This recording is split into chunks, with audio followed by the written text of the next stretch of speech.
Merci madame la présidente, monsieur le ministre, mes chers collègues. En septembre 2020, le président de la République célébrait la France comme le pays des Lumières et de l'innovation et raillait ceux qui préféraient le modèle Amish et le retour à la lampe à huile. Cet hiver, la France des Lumières va basculer en mode Amish et s'éclairer à la lampe à l'huile et à la bougie.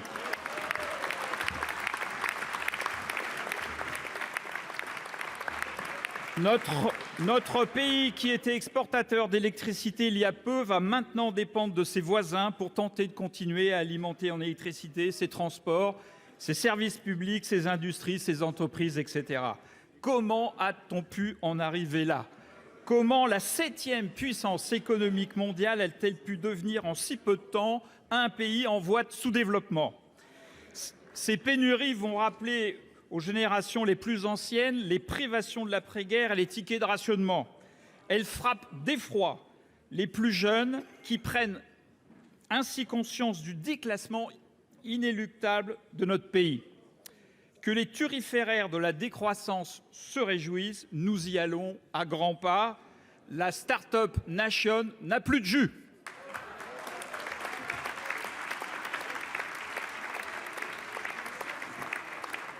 Dans la France en pénurie, comme dans le radeau de la Méduse, le gouvernement en est réduit à tirer à la courte paille ceux qui vont être sacrifiés.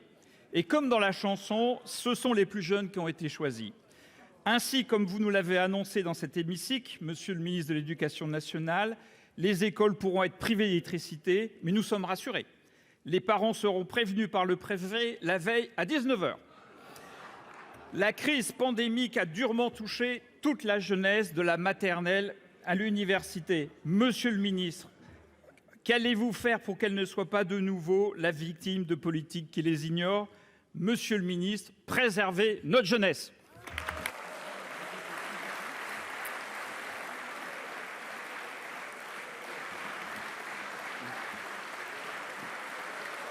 Merci, chers collègues.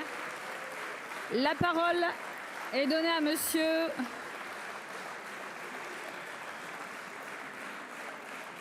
Pour vous répondre, chers collègues, la parole est à monsieur Roland Lescure, ministre délégué chargé de l'Industrie. Je vous en prie, chers collègues.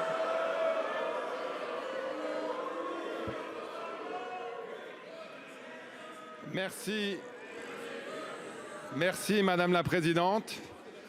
Mesdames, messieurs les sénateurs, les sénatrices, merci pour cet accueil.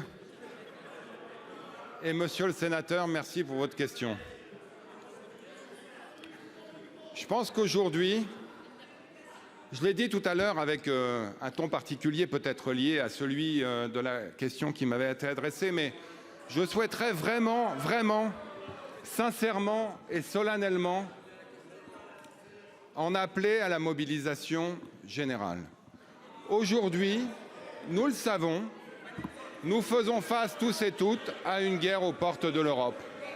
Aujourd'hui, nous le savons, face à un défi de production de la part de notre opérateur national. Et je voudrais saluer à la fois le nouveau PDG Luc Rémont et à travers lui l'ensemble des salariés d'EDF qui se mobilisent jour et nuit pour faire en sorte qu'on puisse, comme il nous le dit, livrer des watts. Et oui, mesdames et messieurs les sénateurs, il se peut que dans des cas extrêmement particuliers, dans un environnement climatique extrêmement particulier, on puisse mettre en place des délestages ciblés. Ça a été affirmé. Et mesdames et messieurs les sénateurs et monsieur le sénateur, vous le savez, le plan de prévention a été extrêmement calibré. L'application EcoWatt permet de prévenir ces délestages bien en avant.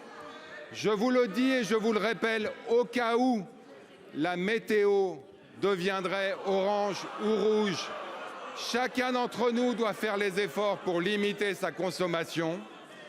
Et au cas où, très peu probable, les écoles viendraient à en être affectées, je l'ai confirmé avec mon collègue de l'Éducation nationale, ce sont bien 3 jours auparavant que les parents en seront prévenus. Mesdames et messieurs les sénateurs, les sénatrices, pour éviter le pire, le meilleur, c'est quand même de s'y préparer. Nous y sommes prêts, nous l'éviterons. Merci. Merci, monsieur le ministre. La parole est à présent à notre collègue Madame